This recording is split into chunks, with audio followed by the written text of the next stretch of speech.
함께 경건한 마음으로 하나님 앞에 예배를 올려드리겠습니다. 내가 여호와를 기다리고 기다렸더니 귀를 기울이사 나의 부르짖음을 들으셨도다. 나를 기가 막힐 웅덩이와 수렁에서 끌어올리시고 내 발을 반석 위에 두사 내 걸음을 견고하게 하셨도다. 새 노래 곧 우리 하나님께 올릴 찬송을 내 입에 두셨으니 많은 사람이 보고 두려워하여 여호와를 의지하리로다. 여호와를 의지하고 교만한 자와 거짓에 치우치는 자를 돌아보지 아니하는 자는 복이 있도다. 아멘.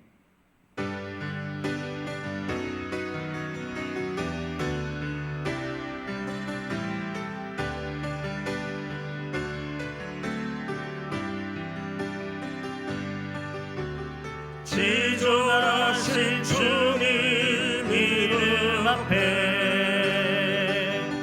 모두 무릎 꿇고 다 경배해. 거룩하신 주님 보좌 앞에 엎드려 절하세.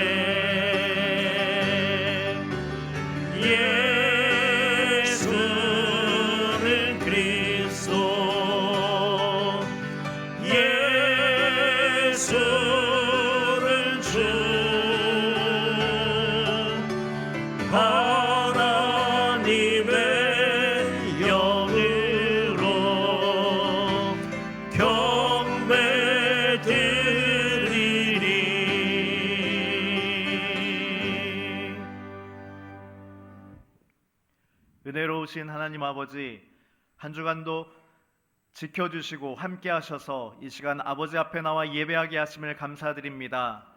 하나님께서 우리 인생들 가운데 행하여 주신 그 귀한 일들을 기억하여 찬양하며 영광 돌리는 시간 되기를 간절히 원합니다. 우리가 하나님 말씀을 좇아 살아야 하는 사람들이지만 그렇게 하지 못했음을 고백합니다.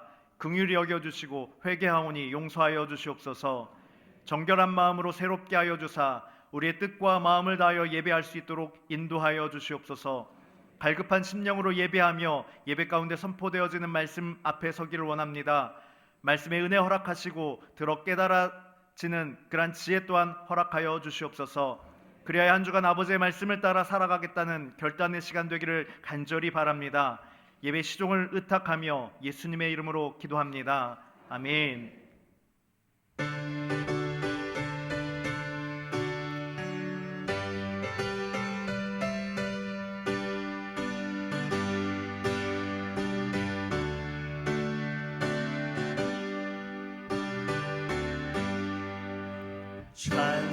찬송하는 소리 있어 사랑 기뻐하도다.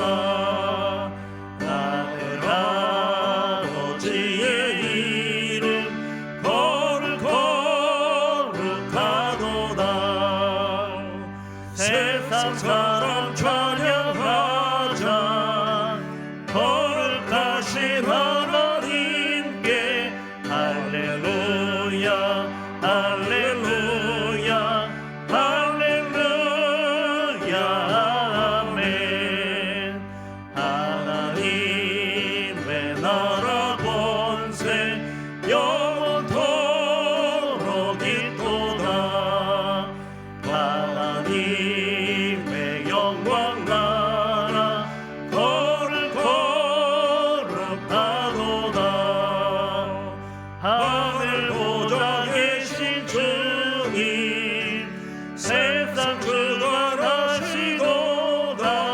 할렐루야 할렐루야 할렐루야 아멘.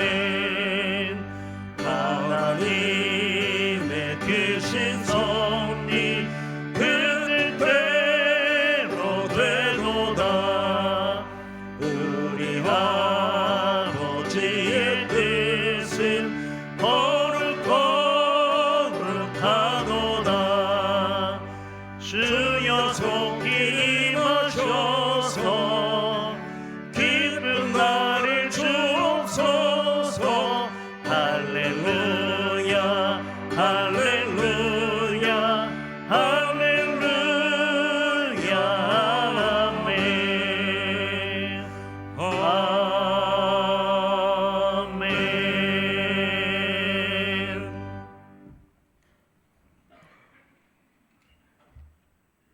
나는 전능하신 아버지 하나님, 천지의 창조주를 믿습니다.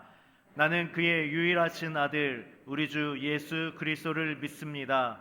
그는 성령으로 잉태되어 동정녀 마리아에게서 나시고 본디오 빌라도에게 고난을 받아 십자가에 못 박혀 죽으시고 장사된 지 사흘 만에 죽은 자 가운데서 다시 살아나셨으며 하늘에 오르시어 전능하신 아버지 하나님 우편에 앉아 계시다가 거기로부터 살아있는 자와 죽은 자를 심판하러 오십니다. 나는 성령을 믿으며 거룩한 공교회와 성도의 교제와 죄를 용서받는 것과 몸의 부활과 영생을 믿습니다. 아멘.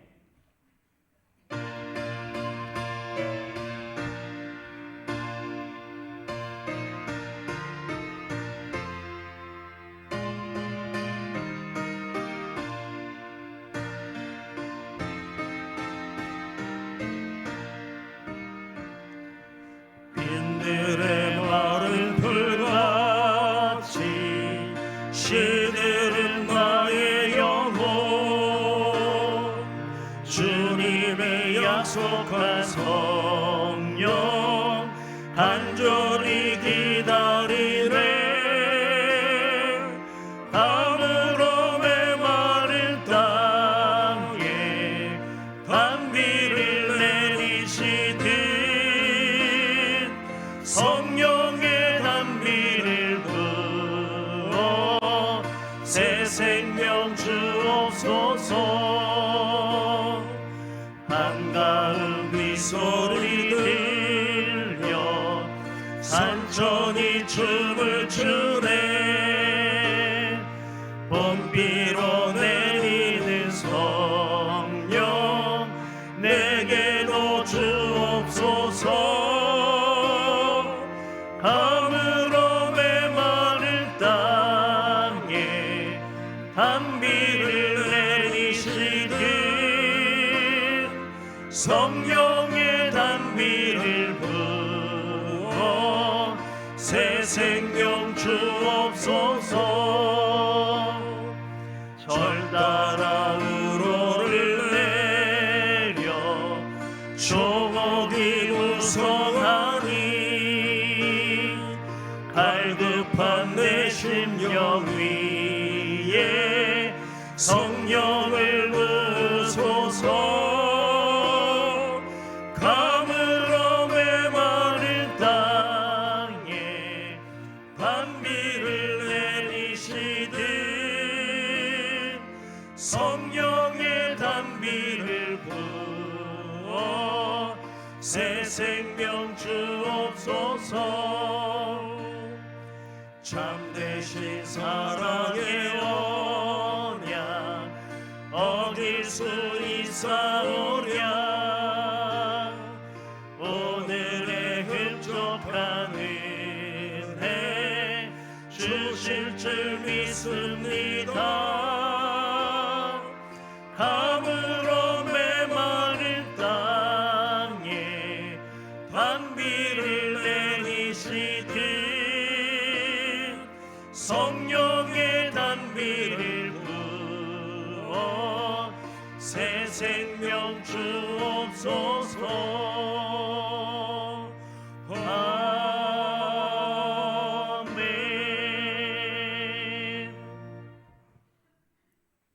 하나님 아버지 감사합니다.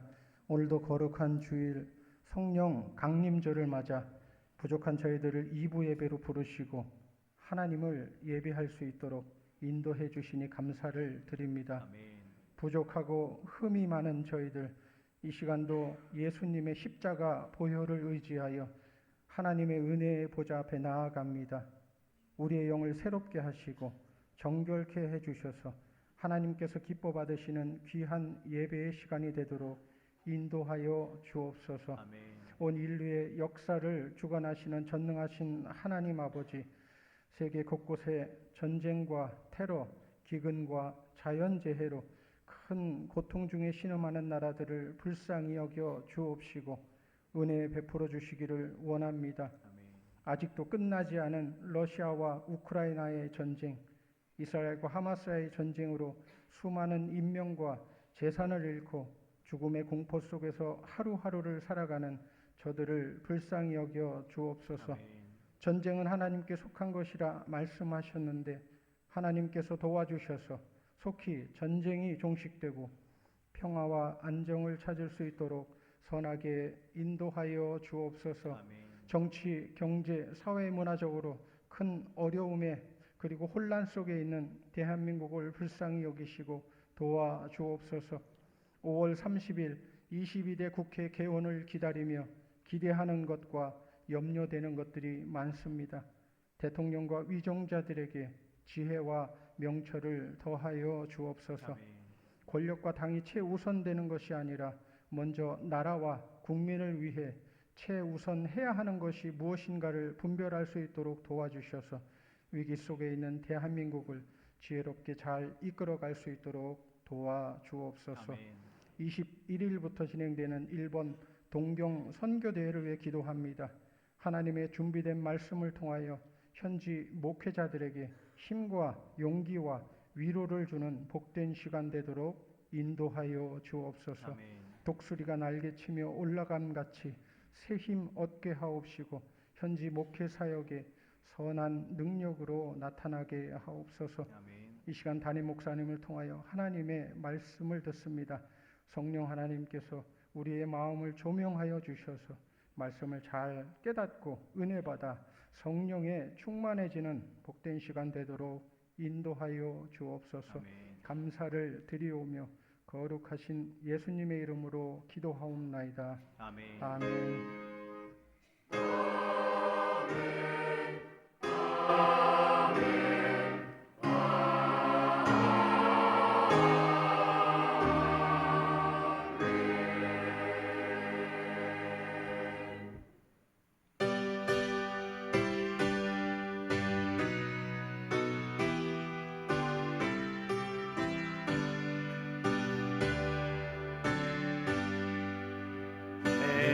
이름 예수의 주여 주내에 감격하여 한없는 감사 찬송이 내 주님 앞에 드리오며 내 마음과 정성 다하여 늘 기뻐하며 살리라.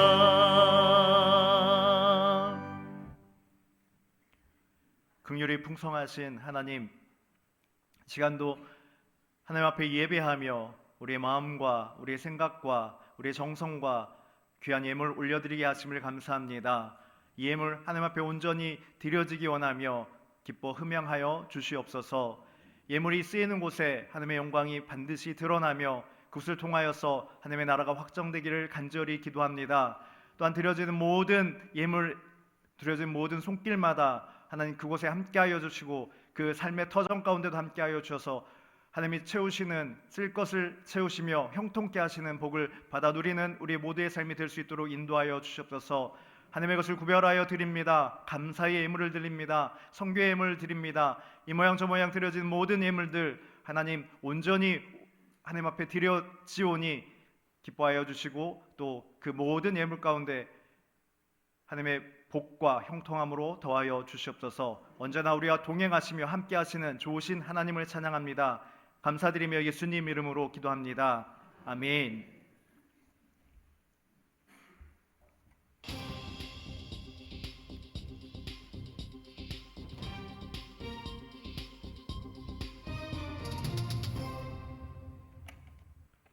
안녕하세요. 5월 셋째 주 소망 뉴스를 전해드리겠습니다. 첫 소식입니다. 지난 2주간 동안 담임 목사님과 사모님이 조지아 성지 순례를 잘 다녀왔습니다. 여러분들의 기도와 협력에 감사를 드립니다. 어제 본 교회에서 한국복음주의 실천신학회에서 논문 발표회가 있었고 법무부 산하 한국교정선교회 주관으로 사도상 시상식이 있었습니다. 시온 찬양대가 찬양을 했으며 봉사부에서 식사 봉사를 하였습니다. 감사를 드립니다. 학습, 세례, 입교 신청을 하신 분들은 교육을 철저히 받으시기 바랍니다. 담임 목사님은 이번 주 21일부터 24일까지 동경에서 현지 목회자들을 위한 세미나를 인도하고 금요일 저녁에 귀국할 예정입니다. 위하여 기도해 주시기 바랍니다. 다음 주일 2부 예배 후에 4층 영상 예배실에서 노년부 예배가 있습니다. 많은 참여를 바랍니다. 40세대 수련회가 6월 1일 토요일 오전 9시 30분부터 교회에서 있습니다. 40세대에 속하는 성도들은 많이 참석하시어 은혜 받으시고 1층 게시판을 참고하여 신청해 주시기 바랍니다. 이제부터는 하나은행 계좌로 헌금해 주시기 바랍니다. 2024년 표어는 사도행전의 역사를 이어가자입니다. 4대 실천 목표를 따라 삶으로 표어를 이룰 수 있도록 합시다. 인도자 교육이 매주 화요일 저녁 9시에 줌으로 있습니다. 많이 참여하여 은혜 받은 것을 나누시기 바라고 구역원들을 모이는 데 힘을 쓰시기 바랍니다.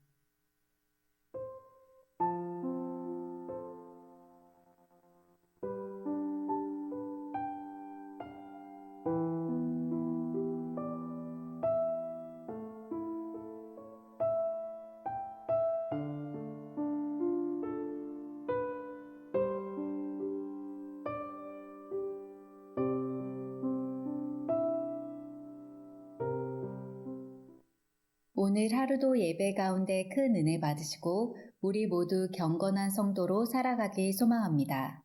감사합니다.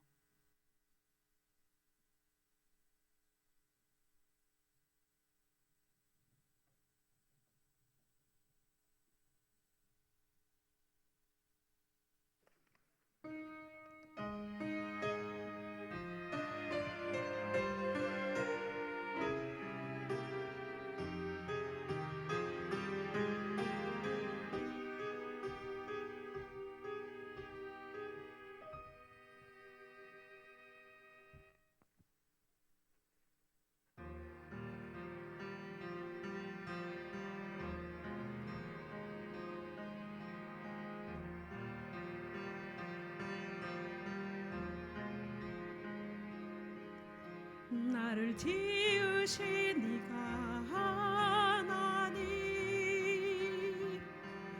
나를 부르신 이가 하나님, 나를 보내신 이도 하나님, 나의 나 된 것은 다 하나님 은혜라.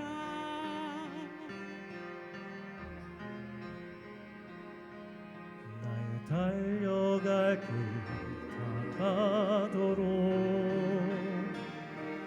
나의 마지막 호흡 다하도록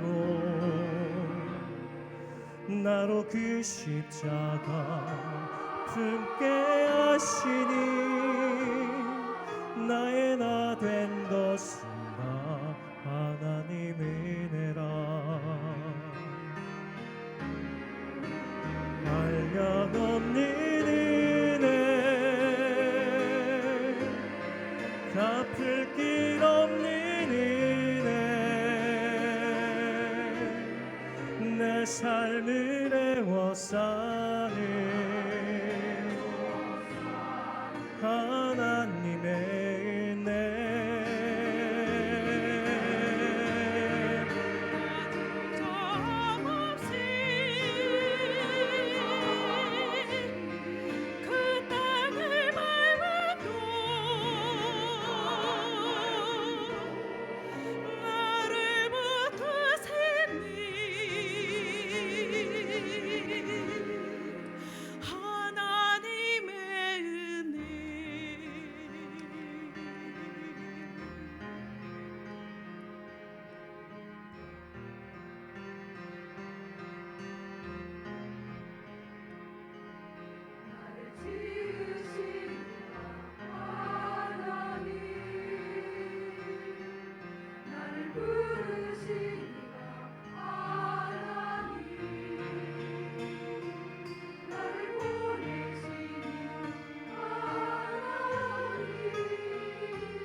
이번 주 화요일부터 내일 모레부터 시작을 해서 금요일까지 일본 동경에서 현지 목사님들을 상대로 해서 세미나가 있습니다. 여러분들 많이 기도해 주시기를 바라고, 우리 교회에서 파송된 우리 3명의 선교사가 일본에 계시는데 2명의 선교사가 제가 간다고 하니까 참여를 하겠다고 이렇게 의사를 밝혀왔습니다.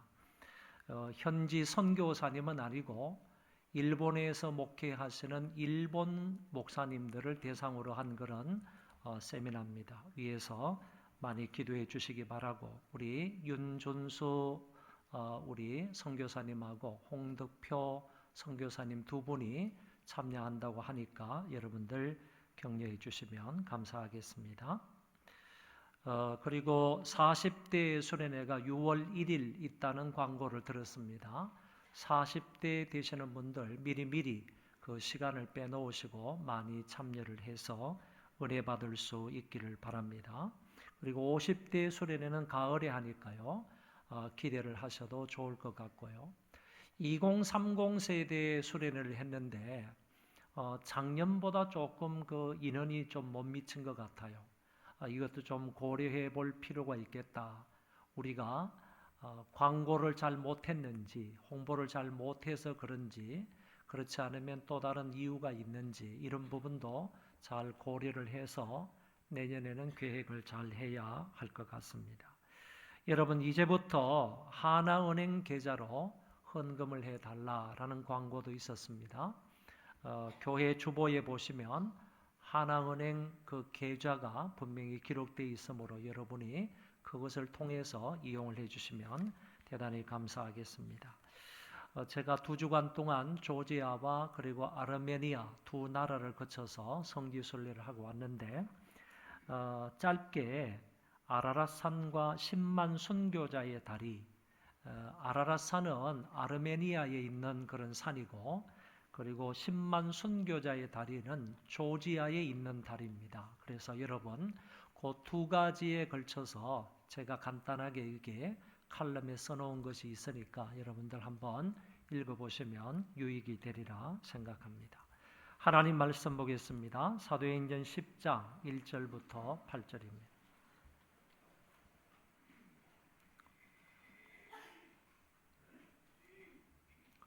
사도행전 10장 1절부터 8절까지 제가 봉독하겠습니다. 가이사라에 고넬료라 하는 사람이 있으니 이달리아 부대라 하는 군대의 백부장이라. 그가 경건하여 온 집안과 더불어 하나님을 경외하며 백성을 많이 구제하고 하나님께 항상 기도하더니, 하루는 제9시쯤 되어 환상 중에 밝히 보매 하나님의 사자가 들어와 이르되 고넬료야 하니, 고넬료가 주목하여 보고 두려워 이르되 주여 무슨 일이니이까? 천사가 이르되 내 기도와 구제가 하나님 앞에 상달되어 기억하신 바가 되었으니 내가 지금 사람들을 욥바에 보내어 베드로라 하는 시몬을 청하라. 그는 무두장이 시몬의 집에 유숙하니 그 집은 해변에 있다 하더라.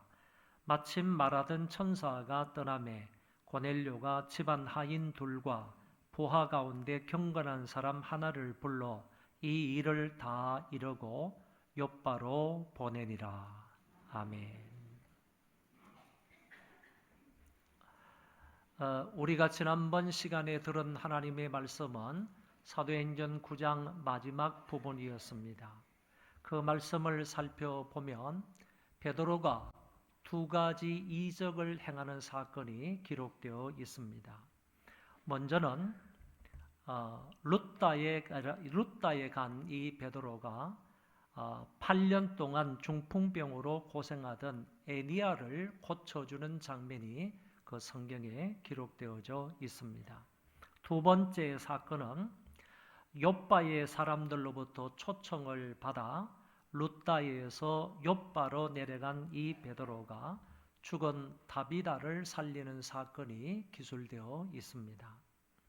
이런 2가지 사건으로 인하여 일어난 결과는 각 동네마다 모여있던 많은 동민들이 예수를 믿게 되었다라는 결과가 나왔습니다. 9장 35절의 말씀에 보면 룻다와 사론에 사는 사람들이 다 그를 보고 주께로 돌아오니라. 그러니까 룻다에서 일어난 이적을 통하여서 많은 주민들이 예수를 믿었다 하는 기록이 나타나고 있습니다.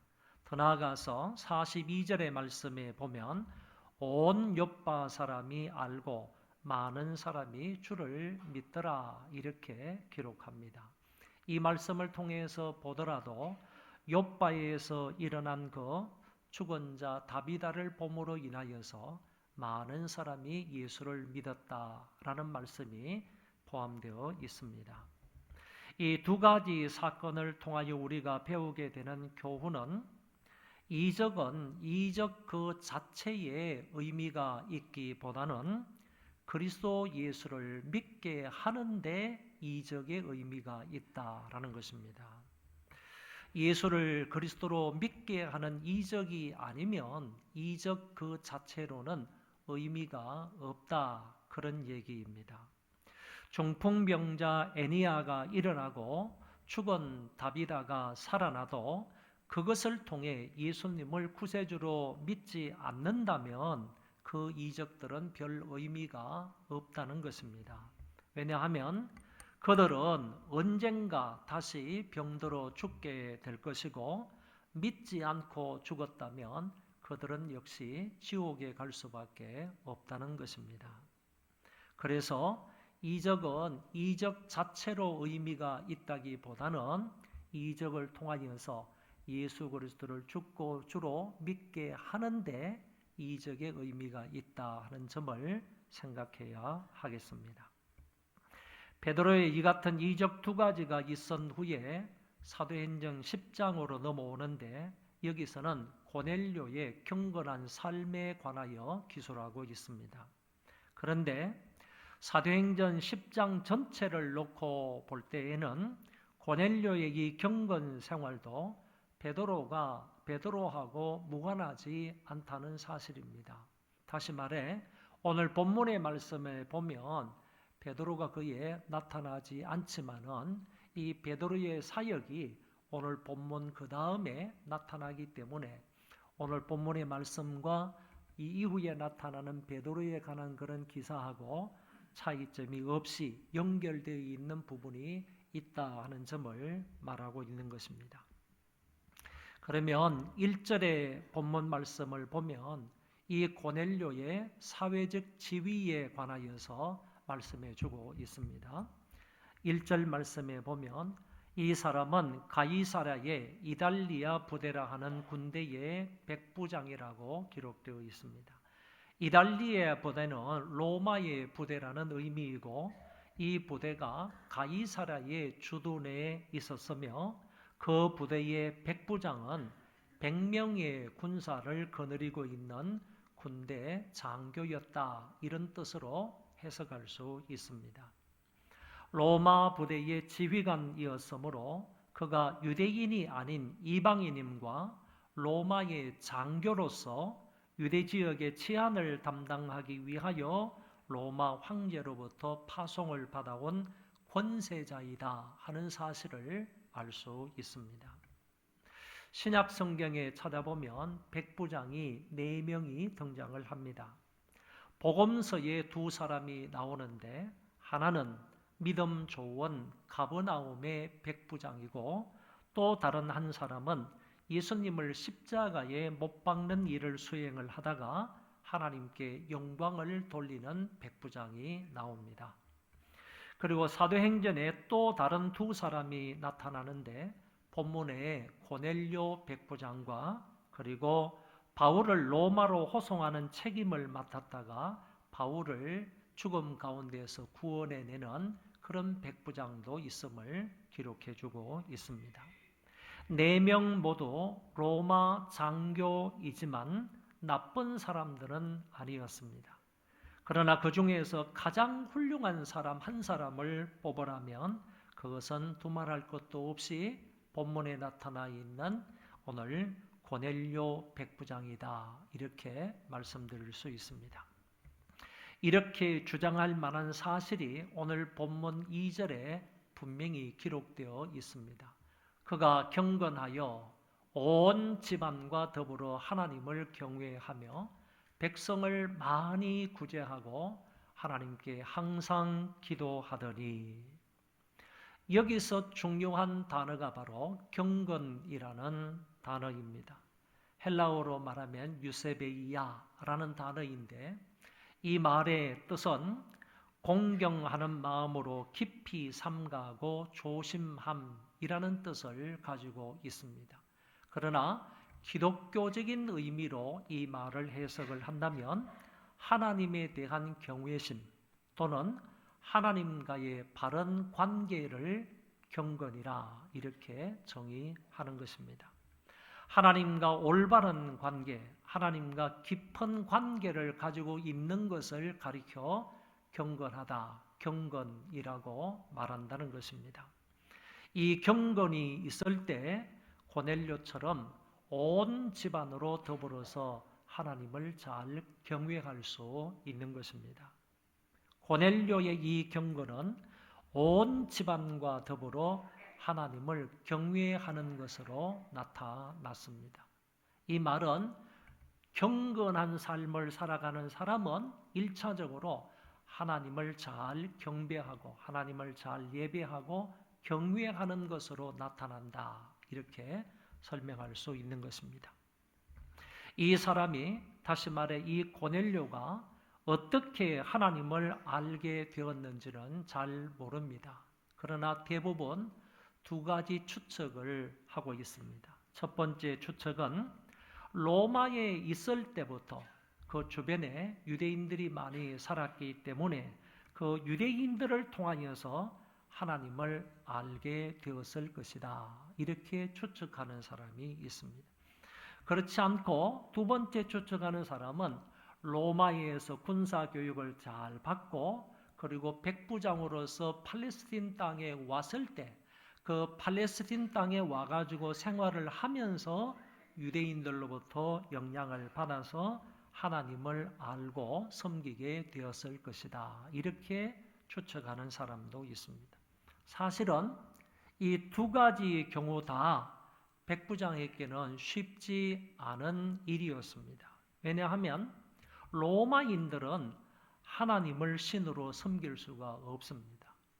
로마 사람은 신으로 섬긴다면 바로 로마의 신인 그 황제를 섬기게 되어 있고, 로마 사람들이 섬기는 그런 신들을 섬겨야 마땅한 것이지, 이방인의 신, 로마 사람들 입장에서 말하는 겁니다. 로마 사람들 입장에서 볼 때 다른 나라 신을 섬긴다는 것은 있을 수가 없었다. 그런 얘기입니다. 그리고 특별히 지금 이 백부장 고넬료는 로마 황제의 파송을 받아가지고 팔레스틴 땅에 와서 팔레스틴 지역에 있는 유대 사람들을 통치하고 그 안녕을 유지하기 위해서 온 사람이잖아요. 그렇기 때문에 지배자입니다. 지배자. 지배를 받는 사람이 아니라 지배자로 온 것입니다. 그래서 지배자 로마의 군인이 그 지배지에 가가지고 그 지배지에 있는 주민이 섬기는 신을 섬긴다는 것은 이거는 절대로 있을 수가 없는 일입니다. 이런 상황에서 볼 때에 이 사람이 하나님을 알고 믿게 되었다. 어떤 경로를 통해서든지 하나님을 알고 믿게 되었다는 점은 아주 특이한 사항이다라고 말씀드릴 수가 있습니다. 그리고 이 사람은요, 자기만 하나님을 섬긴 것이 아니라 경건해서요, 온 식구들과 더불어서 유대인의 하나님을 경외하게 되었다고 말씀하고 있습니다. 정말 고넬료가 귀한 사실은요, 온 집안과 더불어 온 가족들과 더불어 하나님을 경외했다는 사실입니다. 그는 혼자서 하나님을 예배한 것이 아닙니다. 혼자만 하나님 앞에 나아가서 하나님께 경배했던 사람이 아니라는 것입니다. 자기 부인과 아들, 딸들과 더불어서 온 식구들이 하나님을 예배했다고 볼 수 있습니다.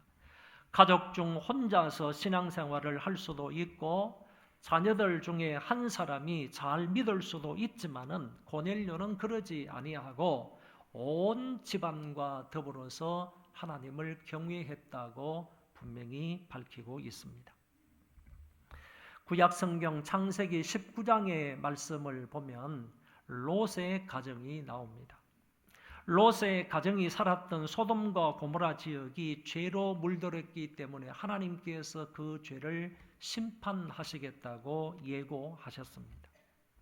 천사들이 롯에게 와서 이 성이 멸망할 것이니까 성 밖으로 빨리 피하라, 성 밖으로 빨리 도망가라고 말씀하셨습니다.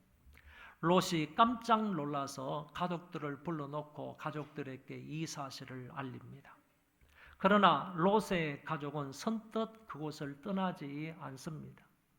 하나님의 계시의 말씀, 하나님의 심판의 말씀이 주어졌으면 반드시 그곳을 빨리 떠나는 것이 마땅할 터인데 그럼에도 불구하고 롯의 가족들은 소돔과 고모라 성을 떠나지 않았다는 것입니다. 심지어 롯이 자기 사위들에게 가가지고 하나님의 계시를 전달했습니다. 하나님께서 죄악이 관영한 이 소돔과 고모라를 멸망시키려고 하니까 우리는 빨리 이곳을 벗어나야 된다. 사위들에게 말을 했더니 그 사위들은 못된 마음으로요, 장인의 말을 농담으로 여겼습니다. 하찮게 취급을 했다는 겁니다. 하나님의 말씀으로 받아들이지 않은 것은 고사하고요, 장인의 말을 그냥 농담으로 여겼던 사위들이었다 하는 점을 알 수가 있습니다. 하나님의 심판에 대한 계시를 그들은 농담으로 여겼습니다. 시간이 지체되자 사위들을 포기하고 그곳을 떠나야만 했습니다. 천사들이 롯의 가족들을 끌어내면서요, 막 억지로 막 끌어내면서 신신당부를 합니다. 어떤 일이 벌어지더라도 뒤를 돌아다보지 말고 소알성까지 도망가라, 소알성을 가서 피해라, 이렇게 얘기를 합니다. 그러나 롯의 아내는 천사의 말대로 하지 않았습니다. 그만 세상과 재물에 대한 미련을 버리지 못하였는지 아니면 그 소돔과 고모라 사람들로 인하여서 자기 딸들이 간음을 당했지 않습니까? 자기 딸들이 간음을 당했는데 그 딸들이 불쌍해 보여서 그 딸들을 한 번 더 쳐다본다고 뒤를 보았는지는 모르지만은 뒤를 봄으로 인하여서 결국 소금기둥이 되어버리고 말았습니다. 그리고 사위를 비롯한 다른 성 사람들은 유황불로 인하여 다 멸망하고 말았습니다. 더 안타까운 것은 그 이후 이 롯은 자기의 두 딸에게 겁탈을 당합니다. 아버지가 딸들에 의해서 겁탈을 당하여서 불륜의 자손을 낳고 맙니다. 롯은 비록 믿음의 조상 아브라함의 친족이었지만 그는 결코 온 집안으로 더불어서 하나님을 잘 경외했다고 볼 수가 없습니다.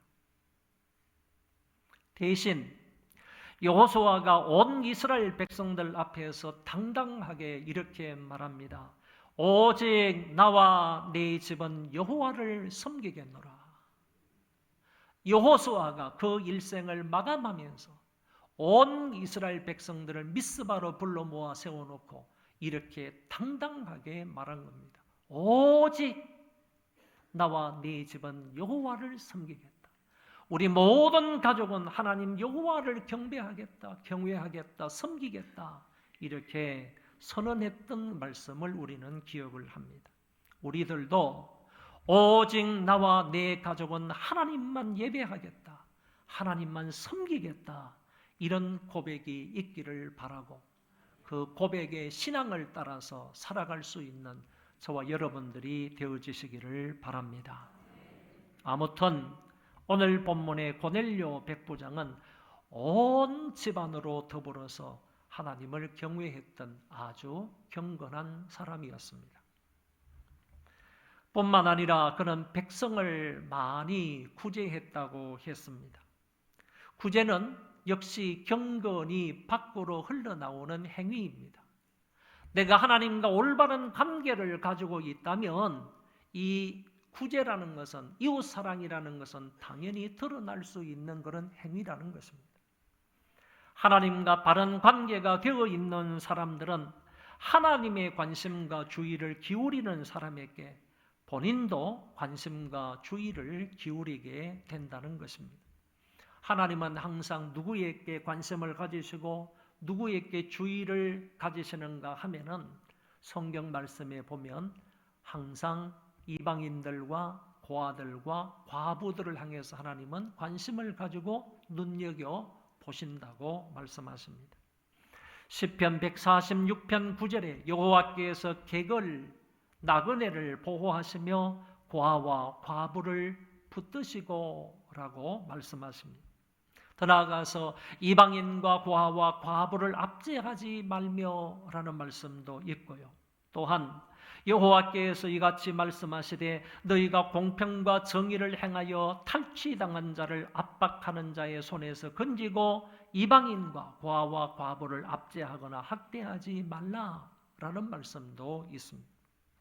그리고 신명기에서는 고아와 과부를 위하여 과일이나 곡식을 다 거두지 말고 남겨두어서 그들이 거두어 먹도록 하라고 하셨고, 심지어 너희들이 내는 11조를 통하여서 그들을 구제하라고까지 말씀하셨습니다.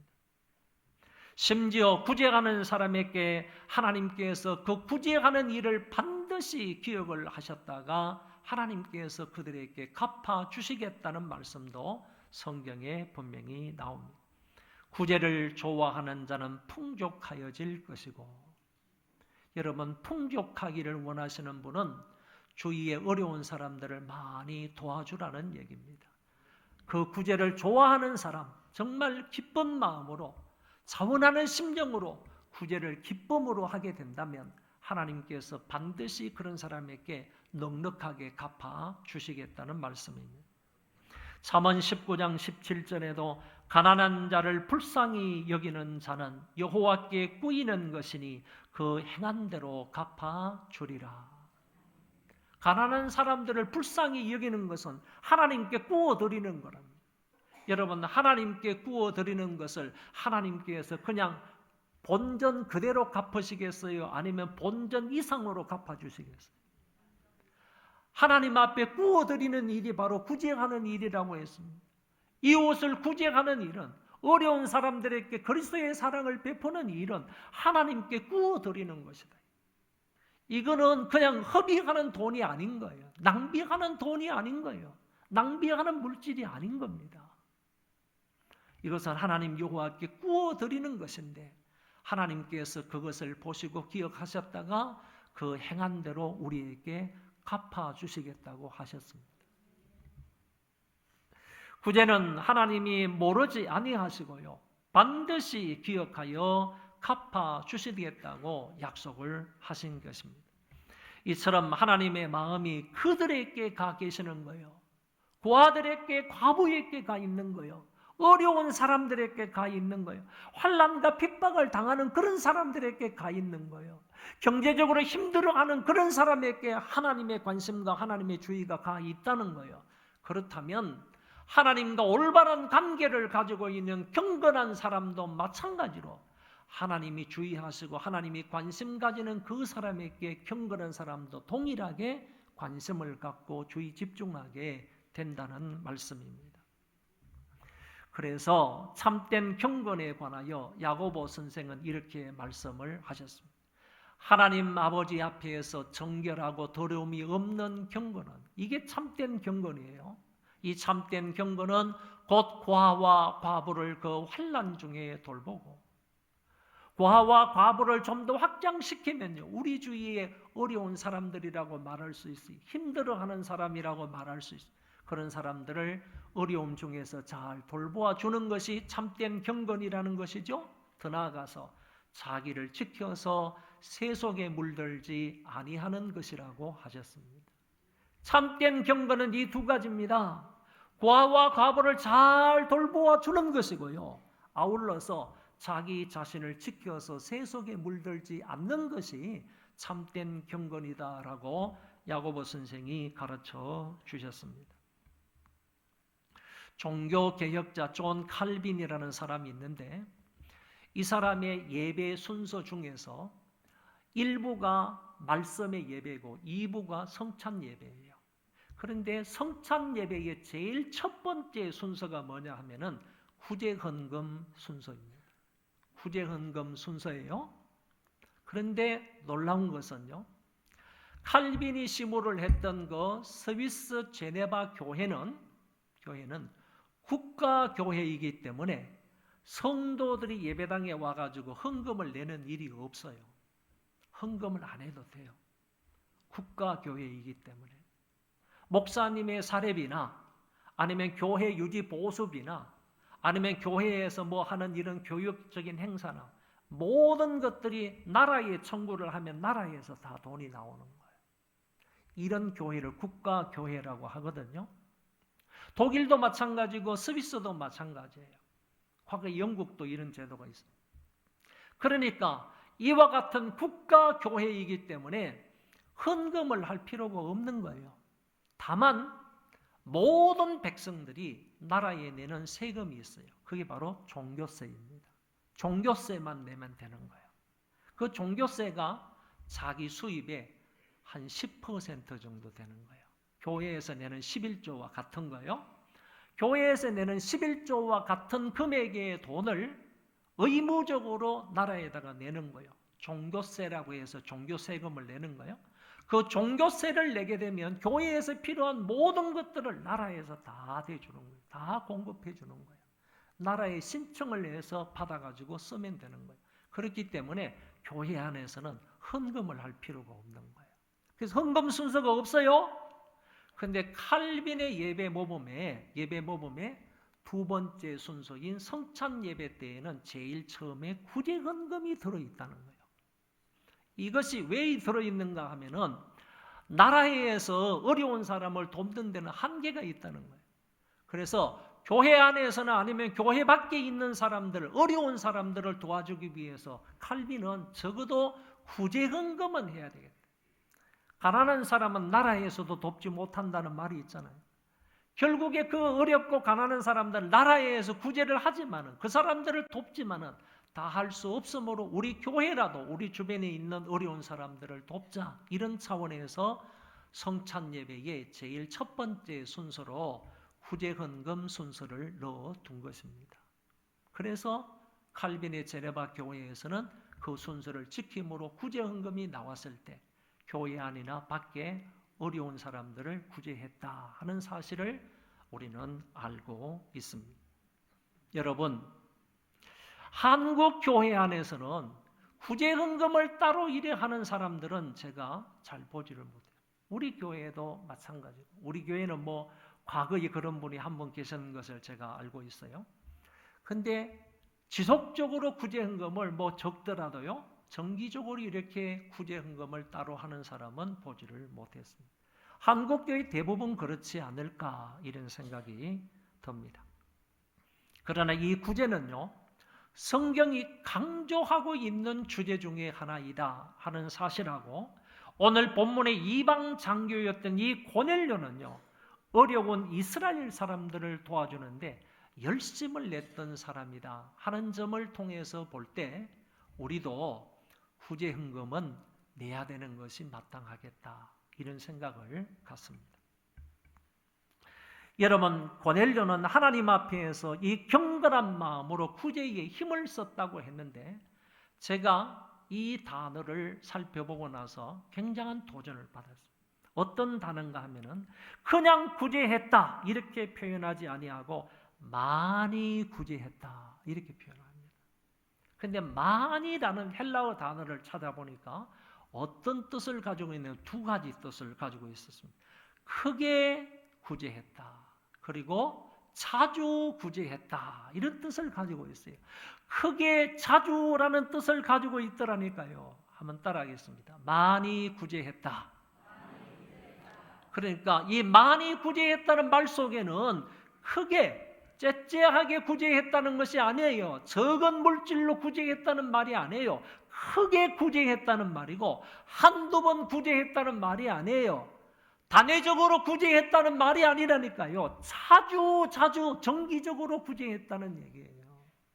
이것을 볼 때에 참 제가 많은 도전을 받았습니다. 이 사람은 정말 이 구제를 하더라도 자기 백성이 아니잖아요. 자기 백성이 아니잖아. 이 사람은 로마 사람이고 구제를 받는 사람은 지금 유대인이잖아요. 이스라엘 사람이잖아요. 자기 백성이 아니에요. 자기 백성이 아니에요. 자기는 지배자로 온 것이고 이 사람들은 지배를 받는 사람들이에요. 지배를 받는 사람. 그런 사람들을 위해서 구제하는데요. 얼마나 많이 했느냐? 크게 했다는 거예요. 크게. 째째하게 뭐 돈 몇 푼 가지고 한 것이 아니고 크게 구제했다는 얘기고, 그리고 자주 이 구제를 했다 하는 점을 여기에서 밝혀주고 있습니다. 얼마나 많이 구제하였는지요. 22절의 말씀에 보니까 유대인들에게 칭찬을 받았다 이렇게 되어 있습니다. 그러니까 구제를 받았던 그 유대인들, 그 교회의 많은 유대인들로부터 이방인인 이 고넬료 백부장이 칭찬을 받았다. 저 사람 참 많은 사람들을 구제했다 이렇게 하는 것으로 칭찬을 받았다고 얘기합니다. 더 나아가서 하나님께 상달이 되어 하나님이 기억하신 바가 되었다고 오늘 성경은 말씀하고 있습니다. 하나님이 인정하실 정도로요, 이 고넬료는 바르게 구제를 했고요, 그리고 많이 구제했다는 사실을 알게 됩니다. 더 나아가서 고넬료는 하나님께 항상 기도하던 사람이었습니다. 이방인의 군대 장교가 하나님을 경외하는 것도 특이하지만요, 항상 기도하는 사람이라는 사실도 특이사항입니다. 한마디로 이 사람은 정말 신앙이 괜찮은 사람이었다, 신앙이 참 좋은 사람이었다 이렇게 평가할 수 있겠습니다. 도저히 하나님을 알거나 하나님을 경외할 수 있는 상황이 아니었음에도 불구하고 그는 하나님을 경외하는 사람이 되었고, 그리고 또 항상 기도함으로 경건 생활을 유지하게 되었습니다. 여기에 기도 생활도요, 경건 생활의 일종이라고 볼 수가 있습니다. 경건 생활을 하면 경건한 사람이 될 때요, 더 나아가서 이 사람은 항상 하나님과 교제하고 교통하는 그런 사람이 된다는 얘기입니다. 여기에서도 중요한 한 단어가 항상이라는 단어입니다. 가끔 기도할 수가 있습니다. 그러나 항상 기도하기는 힘드는데 고넬료는 하나님께 항상 기도했다라고 표현하고 있습니다. 마치 항상 기도하라, 그리고 낭망하지 말라, 그리고 쉬지 말고 기도하라, 이런 말씀을 이 고넬료가 너무나 잘 기억하고 알고 있는 사람처럼 하나님 앞에 항상 기도했다는 사실입니다. 이 사항 역시 하나님 앞에 상달이 되어서 하나님이 기억하신 바가 되었다고 성경은 말씀하고 있습니다. 그러니까 고넬료의 구제도 하나님이 기억하신 바가 되었다 그랬고, 고넬료의 기도도 하나님이 기억하신 바가 되었다 이렇게 말씀하시는 것입니다. 오늘 본문에 보면 제9시 기도 시간에 기도를 하다가 고넬료가 환상을 보게 됩니다. 그런데 이 제9시 기도 시간이든요, 이 기도 시간, 또 정오의 기도 시간이 있습니다. 유대인들은 오전 9시 그리고 정오 오후 3시에 이제 기도를 한다고 하는데, 하루에 3차례씩 유대인들은 기도를 하는데, 그런데 오후 3시 기도 시간에는요, 유대인들은 하나님 앞에 나아가서 기도하는 시간이지만은 로마 군인들은 잠자거나 쉬는 시간이라고 합니다. 여러분, 로마 군인들은 이 시간에 유대인들은 기도하러 가지만은 로마 군인들은 쉬는 시간이고 아니면 낮잠 자는 시간이 바로 이 시간이었다고 합니다. 그런데 로마의 군대 장교였던 백부장이었던 이 고넬료는 다른 로마 사람들하고 같이 행동하지 않는 거예요. 그 사람들처럼 쉬거나 아니면 낮잠을 자거나 아니면 백부장이니까 여러 가지 행정적인 사항들이 많이 있었을 것인데 밀려있던 그런 일들을 정리하기 위한 시간으로 보내지 아니했다는 거예요. 아니하고 다른 로마 사람들은 다 쉬지만은 유대인의 관습을 따라서요, 그 유대인의 관습을 자기가 배워가지고 유대인들과 함께 하나님 앞에 나아가서 기도하는 시간을 지켰다. 이런 얘기입니다. 이런 의미를 생각해 볼 때 정말 하나님의 사랑을 많이 받은 참 독특한 그런 특성을 가진 사람이다. 이렇게 말할 수 있습니다. 그래서 하나님이 바로 그 시간에 그를 만나 주신 것입니다. 그리고 그에게 환상을 보여주신 것입니다.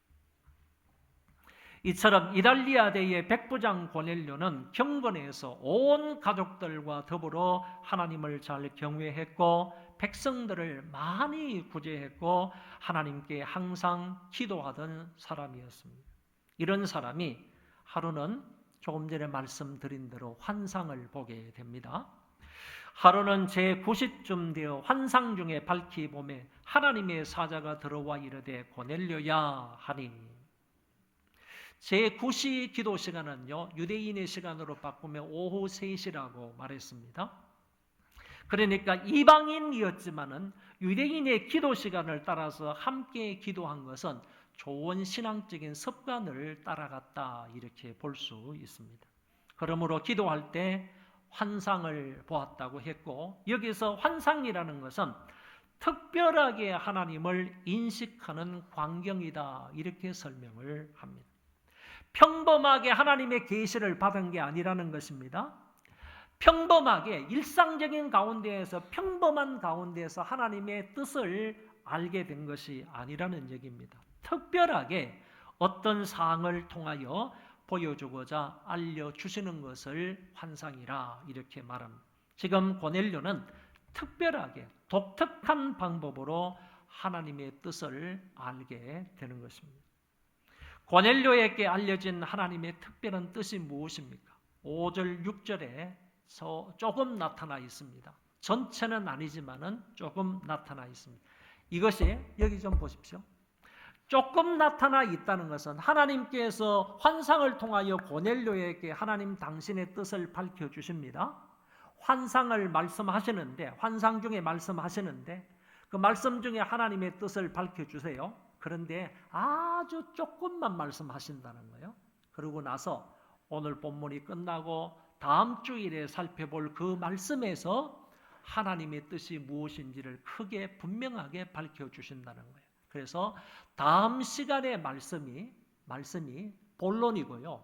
오늘 말씀은 다음 시간의 말씀에 서론격에 해당한다. 이렇게 이해를 하시면 되겠습니다. 5절, 6절 보시기 바랍니다. 내가 지금 사람들을 욥바에 보내어 베드로라 하는 시몬을 청하라. 그는 무두장이 시몬의 집에 유숙하니 그 집은 해변에 있다 하더라. 하나님의 사자가 고넬료에게 나타나가지고요 욥바에 있는 베드로를 초청하라는 거예요. 베드로를 왜 초청하라고 하시는지 이제 다음 시간에 가서 알게 되겠죠. 베드로를 초청하라는 거예요. 초청하라고 하면서 그 시몬 베드로가 지금 어디에 머물고 있는지를 구체적으로 하나님께서 환상을 통하여 고넬료에게 말씀을 하신 거예요. 그 고넬료가 그 하나님께서 이 고넬료에게 말씀하시기를 그 시몬 베드로가 어디 있는가 하면은 무두장이 시몬의 집에 유숙하는데 그 집이 어디 있느냐 하면은 해변에 있다. 구체적으로 욥바 어느 집에 있으며 그 집은 어느 위치에 있다는 사실을 하나님이 분명하게 구체적으로 이 사람에게 가르쳐 준 것입니다. 여기에서 말하는 무두장이는요 짐승 가죽을 어떻게 해가지고 어떤 제품들을 만들어내는 그런 직업을 가진 사람을 무두장이라고 해요. 짐승의 가죽을 통하여서 어떤 제품들을 만들어내는 그 직업을 가진 사람, 그 사람을 무두장이라고 하는데, 유대인들 입장에서는 이 무두장이가 조금 이제 천한 계급에 속하는 그런 사람이에요. 그래서 유대인들은요 이런 천한 계급에 속한 이런 사람들하고 그에 잘 상종하지를 않습니다. 상종하지를 않고 이 사람들은 자기 자신들이 우리가 가지고 있는 이 직업은 좀 천한 직업이야 이렇게 생각을 해서 유대인들과 동떨어져 살았어요. 좀 떨어져 살았어요. 그렇기 때문에 이 사람들은 물을 이용해 가지고 가죽을 만들어야 되는 그런 일들이 있기 때문에 가급적이면요 짐승을 잡아야 가죽이 나오는 거 아닙니까? 그래야 되기 때문에 항상 물 있는 바닷가 근처에서 살았다는 거예요. 그래서 여기에서도 그 집이 무두장이 시몬의 집이 어디에 있는 것까지 분명하게 밝혀주고 있는 거예요. 해변에 있다. 이 해변은 요빠 항구 근처에 있는 해변이었을 것이다. 이렇게 추측할 수가 있는 것입니다. 여러분, 이 무두장의 집이 해변에 있다. 거기서 이제 요빠 항구의 근처라고 말했는데 하나님의 사자가요 그 집에 머물고 있는 무두장이 시몬의 집에 머물고 있는 그 베드로를 모셔오라고 정확하게 계시를 통하여서 말씀을 해 주셨습니다. 그래서 이 이야기를 들었던 고넬료가 어떻게 반응을 하느냐? 이 천사의 지시에 그대로 곧장 순종을 하는 모습을 봅니다. 7절, 8절에 고넬료가 집안 하인들과 부하 가운데 경건한 사람 하나를 불러 이 일을 다 이루고 요빠로 보내니라. 고넬료는 자기가 직접 가지 않습니다. 자기의 종들을 보내는데 세 사람을 선택합니다. 자기 집안에 있는 하인 둘을 선택했다고 그랬습니다. 이 사람은 어쩌면 유대인일 가능성이 있습니다. 자기 집에서 그냥 허드렛 일을 보는 그런 하인 2명을 선택했습니다.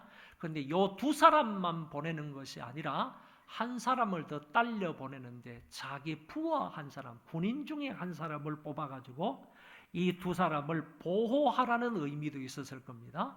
보호하라는 의미로 자기 부하 중에 한 사람을 뽑는데 그 한 사람이 누구냐 하면은 경건한 사람 중에 한 사람을 뽑는다는 거예요.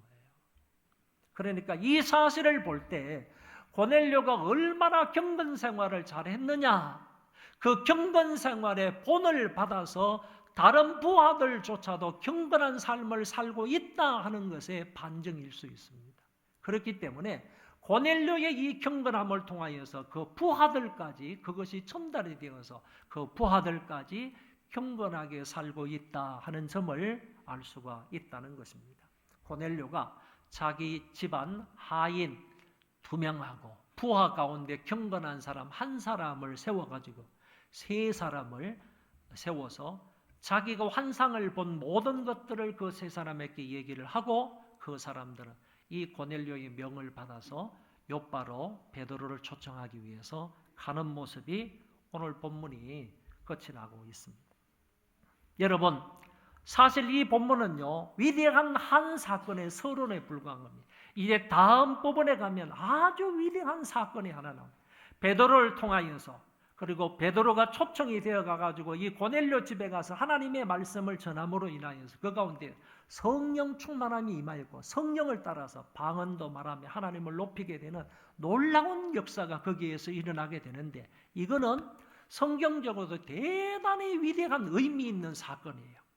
다음 시간에 말씀을 드리겠지만 이 대단히 위대한 의미 있는 이 한 사건의 서론에 해당하는 말씀이 오늘 본문의 말씀입니다.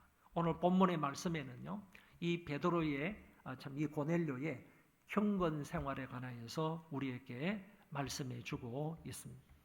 고넬료는 경건한 사람이었는데 경건한 사람이었기 때문에 하나님과 올바른 관계 속에 있었기 때문에 이 사람은 온 집안으로 더불어 하나님을 경외했던 사람이고, 그리고 구제를 많이 했던 사람이고 항상 하나님 앞에 기도했던 사람이다라고 밝혀주고 있습니다.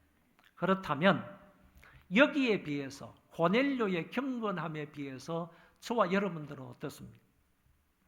여러분은 경건한 사람인가요? 우리 소망교회 모든 성도들은 정말 하나님 앞에 인정받을 수 있는 경건한 사람인가요? 여러분은 한 가정에 가장들도 많이 있을 겁니다. 한 가정의 가장으로서 정말 경건한 가정인가요? 경건한 부모들인가요? 경건한 목사인가요? 경건한 장로인가요? 인도자들도 많이 있습니다. 경건한 구역 인도자인가요? 나부터 먼저요. 우리부터 먼저 경건한 사람이 아니라면요, 다른 사람에게 절대로 선한 영향을 미칠 수가 없습니다. 그리고 하나님 앞에 결코 인정을 받을 수가 없습니다. 경건한 사람이 되어야 됩니다. 내가 하나님과 좋은 관계, 올바른 관계를 가져야 우리도 역시 온 집안으로 더불어서 하나님을 경외할 수 있고 항상 기도에 힘쓰며 구제를 많이 할 수가 있는 것입니다. 왜냐하면 이 모든 것들은요, 경외나 기도나 구제는요, 하나님과의 올바른 관계 속에서 나오는 자연적인 행위입니다. 하나님과의 관계 속, 하나님과의 올바른 이 관계, 이 돈독한 관계가 되면요, 자연적으로 그 삶 가운데 나오는 것이 온 집안으로 더불어 하나님을 경외하는 것과 구제를 하는 것과 그리고 하나님 앞에 기도하는 것, 이게 자연적으로 일어나는 그런 행위이다라는 얘기입니다. 또한 역으로 생각해서요, 하나님 경외하기를 힘쓰는 것과 항상 기도하는 일과 어려운 사람을 도와주는 것을 통하여 우리는 역으로요, 하나님과의 관계가 더욱더 돈독해질 수가 있다는 겁니다. 그러므로 이 세 가지 수단을 통하여 하나님과 더욱 바른 관계를 가지게 되는 것도 잊지 말기를 바랍니다. 오늘 이 말씀을 듣는 소망의 모든 식구들은요, 고넬료처럼 경건한 성도들이 되어서 온 식구들로 더불어서, 여러분 모든 가족들로 더불어서 하나님을 잘 섬기고요, 항상 기도에 힘쓰고 어려운 이웃들을 잘 도와주는 여러분과 제가 되기를 바랍니다. 우리 그 자리에 다 일어나서 찬송하겠습니다.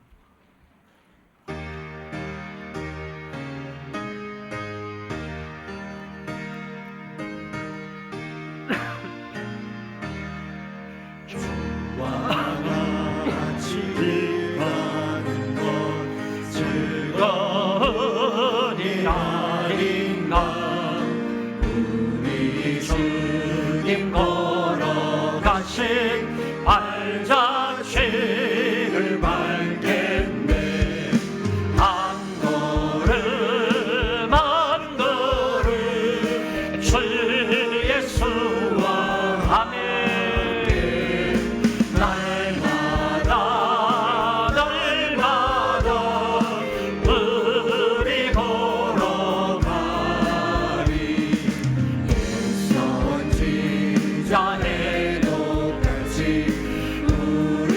걸로 천국에 올라갈 때까지 주와 같이 걷는 한 걸음 한 걸음 한 걸음 주와 주 예수와 함께 날마다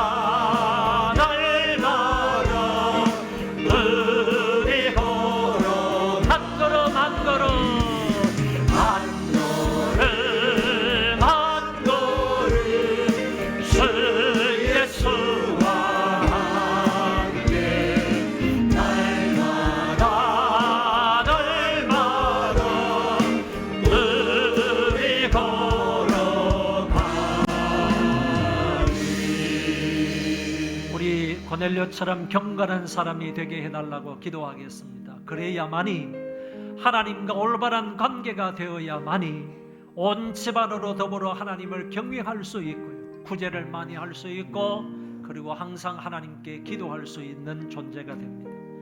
경건한 사람이 되게 해달라고 정말 한 걸음 한 걸음 주 예수님과 동행하면서 경건한 삶을 살게 해달라고 통성으로 기도하겠습니다. 하나님 아버지, 은혜를 감사합니다. 오늘 이 자리에 모여있는 예배하는 모든 사람에게 은혜 주시기 원합니다. 하나님이 함께 해주시기 원합니다. 도와주시기를 바랍니다. 아버지여, 불쌍히 여겨주시기를 원합니다.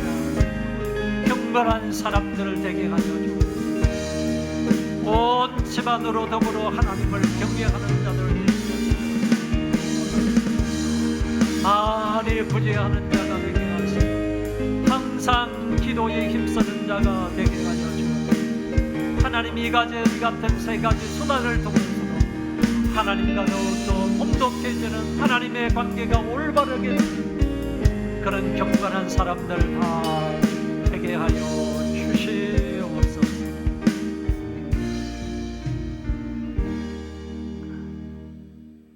우리 주 예수 그리스도의 은혜와 하나님 아버지의 만극하신 사랑하심과 성령님의 위로교통 역사 충만하심이 오늘 모여서 예배를 드리고 돌아가며 이제 이후 고넬료와 같은 경건한 삶을 살기로 마음에 작정하는 하나님의 모든 권속들 머리머리 위에와 저희들 자손 만대 위에 이제로부터 영원토록 함께 있을지어다.